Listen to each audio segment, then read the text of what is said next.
और इस वक्त की सबसे बड़ी खबर, लोकतंत्र के महापर्व पर एक दाग लग गया है। बोकारो में जयराम समर्थकों का हंगामा हुआ। हंगामे के बाद पुलिस को मजबूरन लाठीचार्ज करना पड़ा, वाटर कैनन का इस्तेमाल करना पड़ा, आंसू गैस के गोले छोड़ने पड़े। और जैसे जैसे पुलिस सख्ती कर रही है वैसे वैसे जयराम समर्थकों का भी आक्रोश बढ़ता जा रहा है। बोकारो में जयराम के समर्थकों का लगातार हंगामा चल रहा है।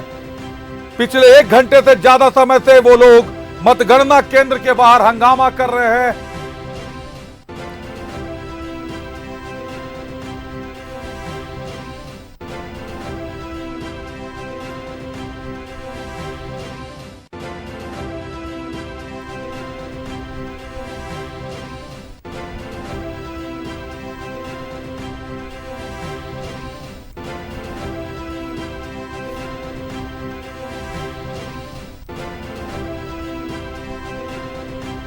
और हमारे सहयोगी राकेश हमारे साथ जुड़े हुए हैं, घटनास्थल पर मौजूद है इस वक्त बोकारो में। बोकारो, राकेश क्या है नजारा बोकारो का? जयराम समर्थकों का हंगामा बढ़ता जा रहा है, पुलिस की सख्ती भी बढ़ती जा रही है। राकेश,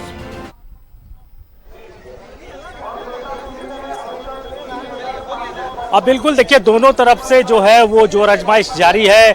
जो समर्थक है जयराम महतो के, वो लगातार डटे हुए हैं, लगातार उनके तरफ से हंगामा किया जा रहा है। आजसू के भी समर्थक वहां मौजूद है और दोनों में नोक झोंक और हंगामा हो रहा है, जिसे बीच बचाव करने की कोशिश पुलिस कर रही है। इसी बीच बचाव के क्रम में पुलिस को लाठीचार्ज भी करना पड़ा है, अभिषेक आंसू गैस के गोले भी छोड़ने पड़े हैं, वाटर कैनन का प्रयोग भी करना पड़ा है। तो हंगामा कहीं ना कहीं अब और ज्यादा उग्र होता हुआ नजर आ रहा है। उधर से भी पत्थर चलाए जा रहे हैं पुलिस पर, तो दोनों तरफ से जो है वह अटैकिंग मूड जो है वो जारी है। और ये जो तस्वीर है, बीते 1 घंटे आधे घंटे से पहले इसी तरीके की तस्वीर लगातार मतदान केंद्र के बाहर देखी जा रही है। हमारे जो यहाँ के सहयोगी है सुरेंद्र, वो लगातार वहाँ मौजूद हैं, कवर कर रहे हैं चीज़ों को, और उनके मार्फत जो जानकारी निकल कर आ रही है कि पुलिस को मजबूरन भीड़ को नियंत्रित करने के लिए लाठीचार्ज करना पड़ा है, वाटर कैनन चलाने पड़े हैं, आंसू गैस के गोले छोड़ने पड़े हैं। अभिषेक, राकेश, लोकतंत्र का खूबसूरत महापर्व है, विश्व के सबसे बड़े लोकतंत्र का यह महापर्व माना जाता है। पूरा चुनाव शांतिपूर्ण तरीके से हुआ, उसके बाद आज मतगणना के दिन इस तरीके का, जबकि आपने खुद जयराम से बात की और जयराम कहीं भी अप्रत्याशित नहीं मान रहे थे इस परिणाम को। वो कह रहे थे कि मैं तैयार हूं इस परिणाम के लिए और मैं सिर्फ खुद को स्थापित कर रहा था। आने वाले समय में देखिएगा राजनीति कैसी करवट लेती है। राकेश,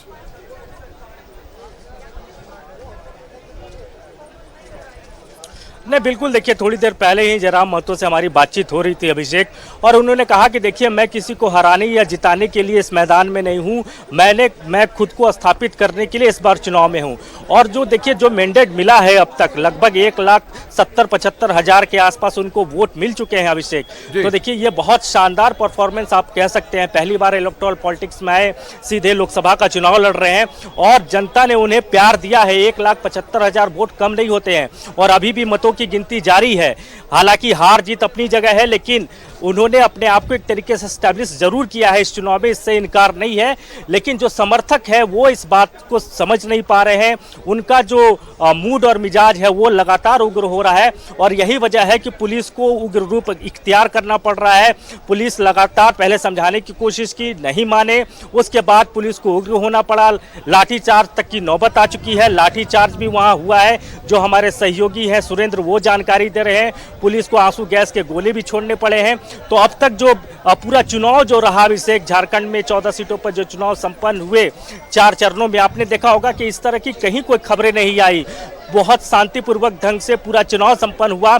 लेकिन ये जो काउंटिंग हो रही है यहाँ गिरिडीह लोकसभा को लेकर, उसमें जिस तरीके की तस्वीर आ रही है, ये आप कह सकते हैं लोकतंत्र के लिए अच्छी तस्वीर नहीं है अभिषेक। बिल्कुल लोकतंत्र की अच्छी तस्वीर नहीं है राकेश। और आपने जो कहा कि खुद को स्थापित करने की जो उन्होंने बात कही, आपको बता दूं कि रांची में भी 8वें चरण के मतदान के बाद उनकी पार्टी से जो प्रत्याशी हैं देवेंद्र नाथ महतो, उनको करीब 73,000 वोट से ज्यादा आ चुके हैं राकेश। और ये कहीं ना कहीं राजधानी के लोकसभा संसदीय क्षेत्र में अगर एंट्री होती है इस तरीके से जयराम की, तो ये सराहनीय है। लेकिन इस तरीके की घटना जो बोकारो में ये देखने को मिल रही है, क्या अपडेट है? क्या लोगों के घायल होने की भी सूचना है राकेश? आम लोगों के भी हताहत होने की कोई जानकारी मिली है अभी तक?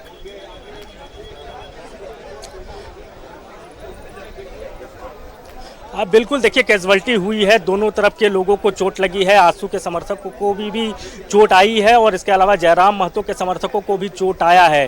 पुलिस के लोग भी चोटिल हुए हैं क्योंकि उधर से भी पत्थर चल रहे हैं, उधर से भी ईंटें फेंकी जा रही है, तो जाहिर तौर पर उनको भी चोटें आई है।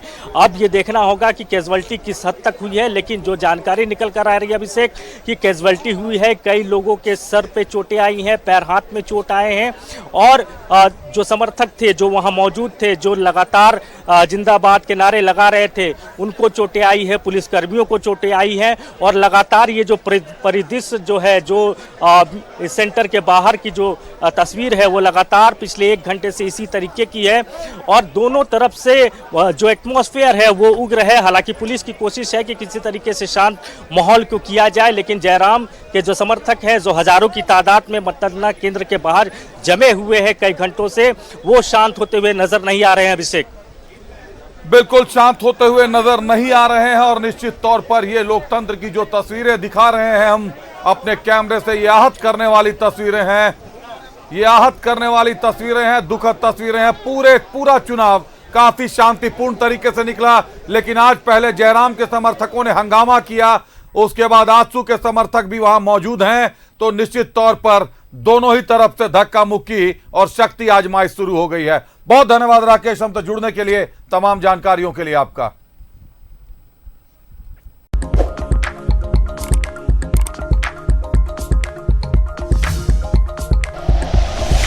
Like and share videos, subscribe करें हमारा चैनल और प्रेस करें बेल आइकॉन। न्यूज़ 11 भारत, सच है तो दिखेगा।